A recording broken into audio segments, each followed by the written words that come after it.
Hi, my dear students. Myself, Anush Shidharan, Academic Director and Biology Faculty of Rankings Entrance Training Academy. A happy morning to all.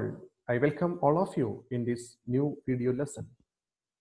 Today, I am going to discuss one of the most important concepts in class plus 2, that is biotechnology, principles and processes. Do you know what is the meaning of biotechnology? You know, biotechnology is the branch of science in which living things are used to make new products. Okay, here, what is the meaning of living things? It may be microorganisms, plant cells, or animal cells. It is the use of living organisms or processes to make products useful for mankind. One of the important definition given by European Federation of Biotechnology, that is, biotechnology is the integration of natural science and organisms, cells, parts thereof, and molecular analogues for products and services.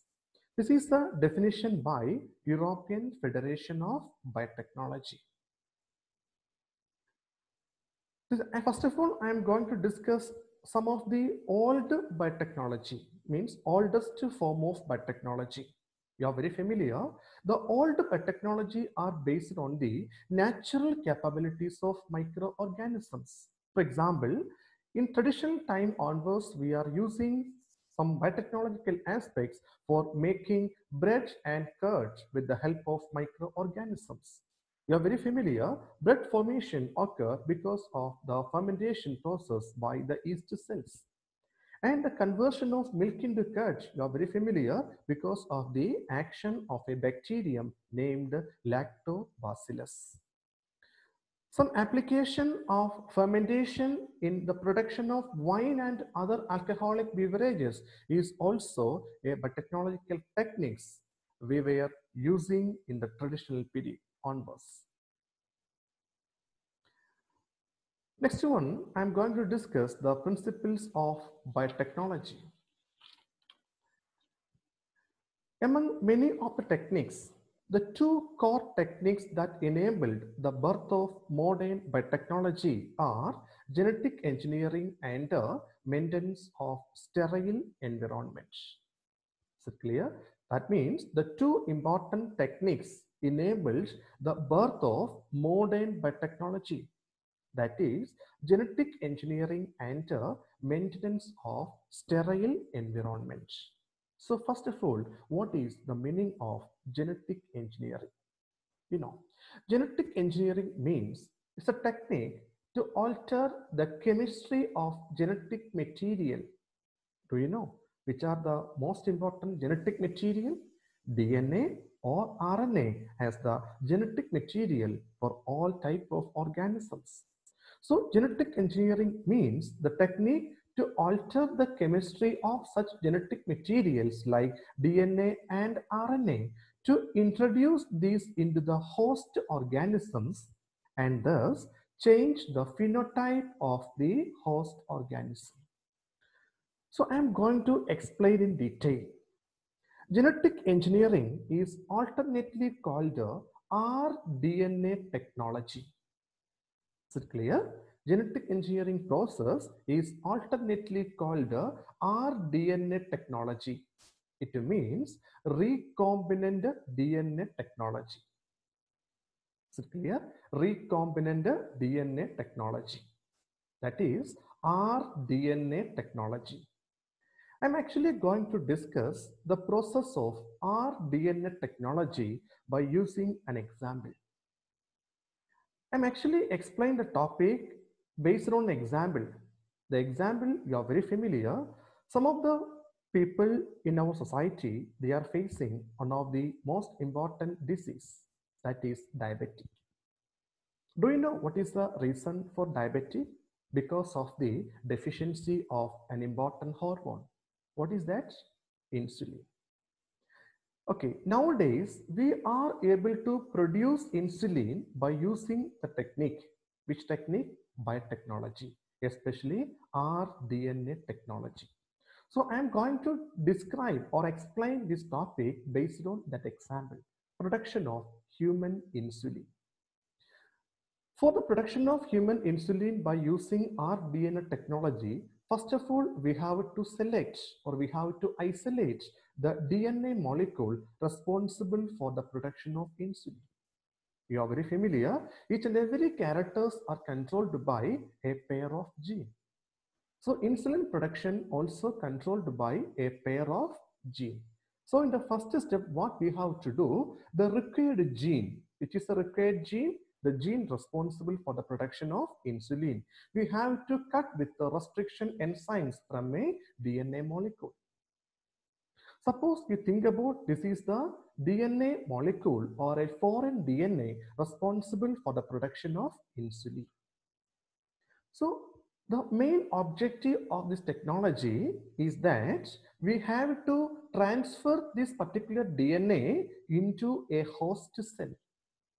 Here, E. coli bacterium acts as a host cell. If we are inserting this particular foreign DNA into the host cell we can call it as a transformed cell. That means its genotype and phenotype may be changed. For achieving this process, we have to seek the help of certain vectors. Here, the vectors actually help us to introduce this foreign DNA into the host cell. So, what is vectors? Vectors are actually plasmids.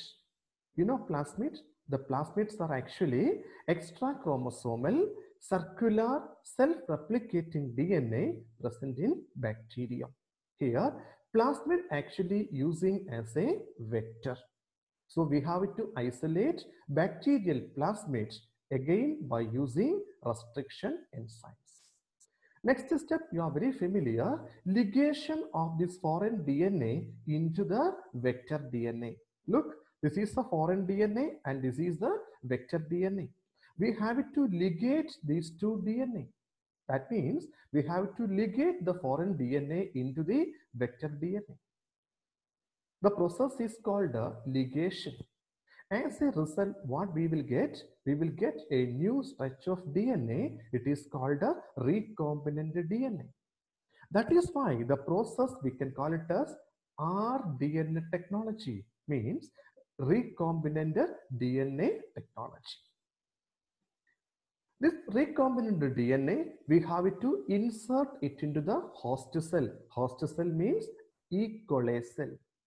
If the E. coli cell having this recombinant DNA, now it is called a transformed cell. Means this this E. coli cell having a foreign DNA.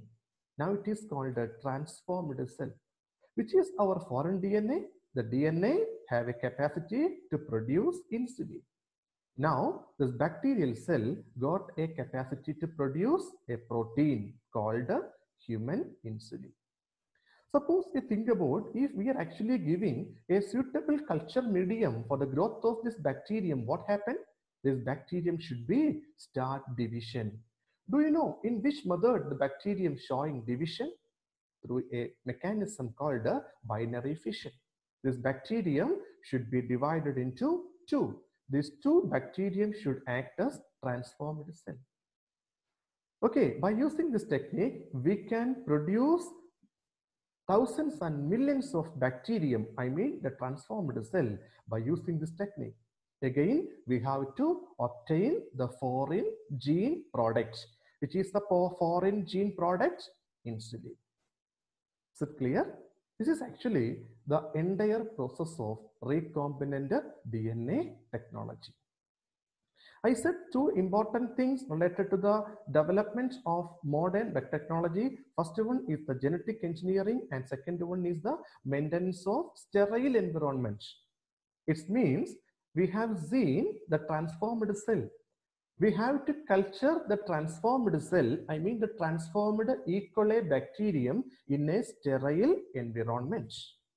It means maintenance of a sterile ambience in chemical engineering process to enable the growth of only the desired microbe or eukaryotic cell. Which is the desired microbe or eukaryotic cell? The transformed E. coli cell we have discussed.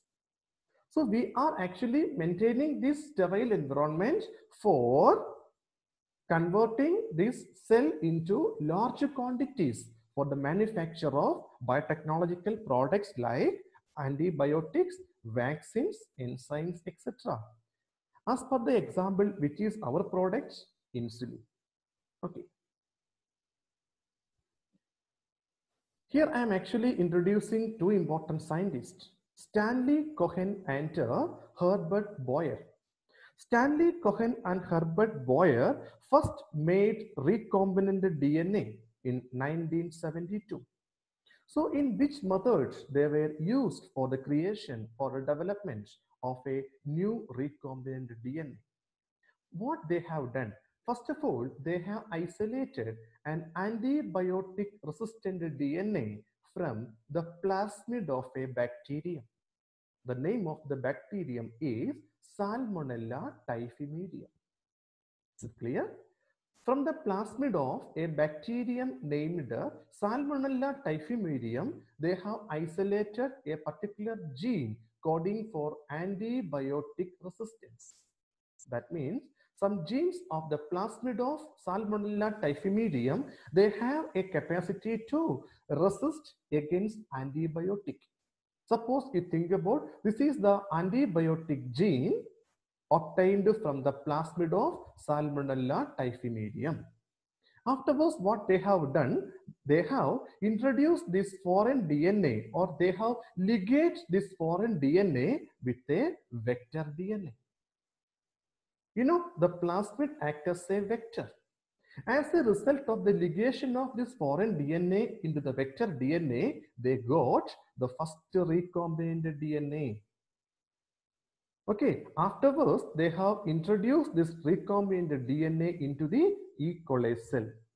This is a diagrammatic representation showing the entire process done by Stanley Cohen and Herbert Boyer. Is it clear?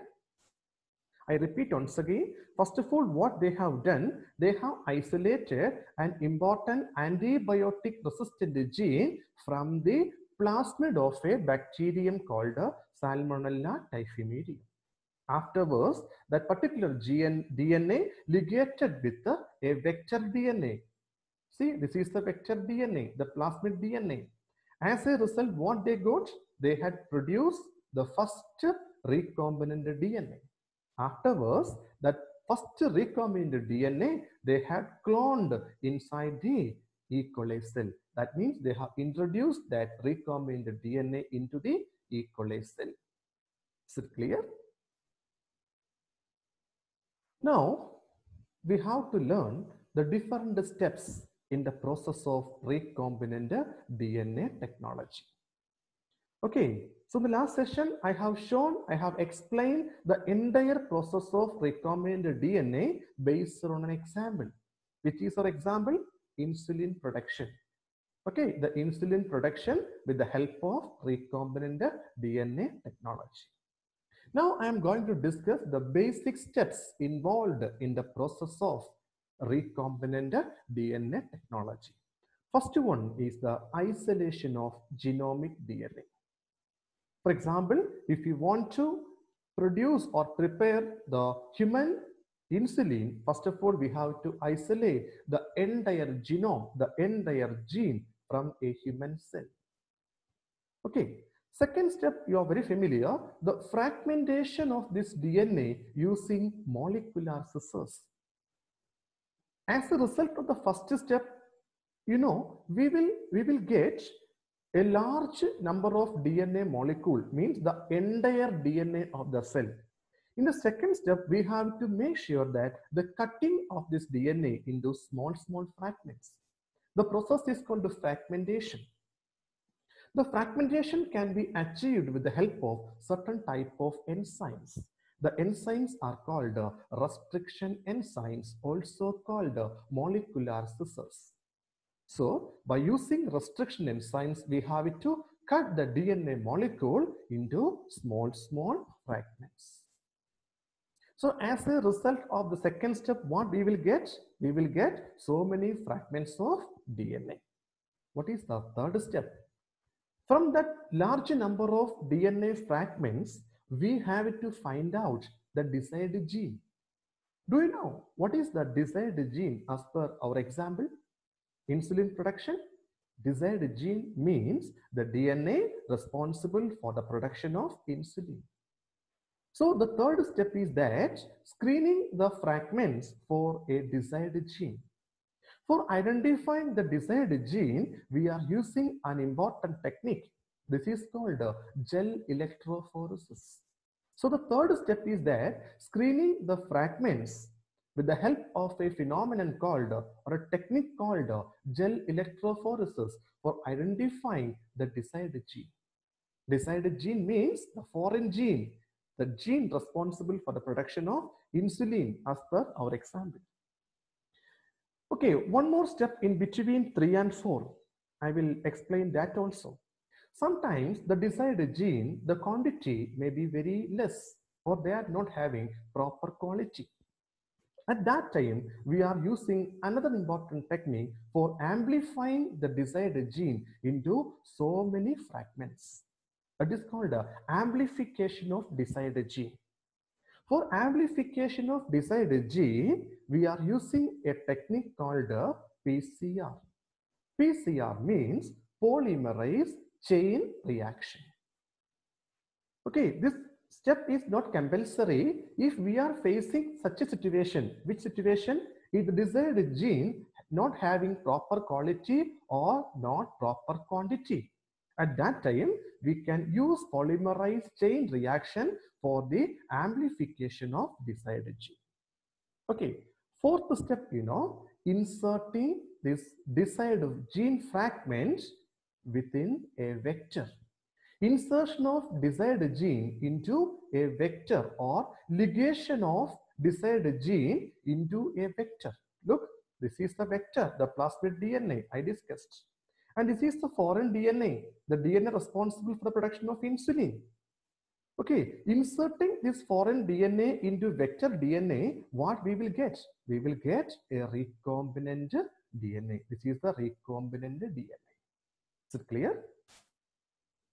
Fifth step, insertion of this recombinant DNA into the host cell. Which is the host cell? As per the study, the E. coli cell, the E. coli bacterium act as a host cell. So the fifth step, we are using different methods for introducing this recombinant DNA into the host cell. Okay, now this recombinant DNA had already been entered into the host cell. Now the host cell become a transformant or a transformed cell. Now the foreign gene already present in the transformed cell. Sixth step, culturing of this host cell in a medium at large scale. So we have to provide a suitable culture medium for the growth and multiplication of this transformed cell. In the field of biotechnology, we are using some culture vessels. This is a culture vessel. Okay, the culture vessel, we can call it as bioreactor. The bioreactors are the culture vessel we are using for the culturing of the host cell at a large scale. If we are giving a suitable medium inside the bioreactor, what happens? This particular cell, the transformed cell undergoes binary fission to form large number of bacteria. You remember, all these bacteria may have the characteristic feature to produce the desired product. Which is the foreign product over here? As per the example, insulin. The last step, obtaining the foreign gene product. As per the study, which is the foreign gene product, insulin. So I hope all of you have understood the different steps in recombinant DNA technology. So in the next video onwards, we will discuss in detail each and every step. Thank you all.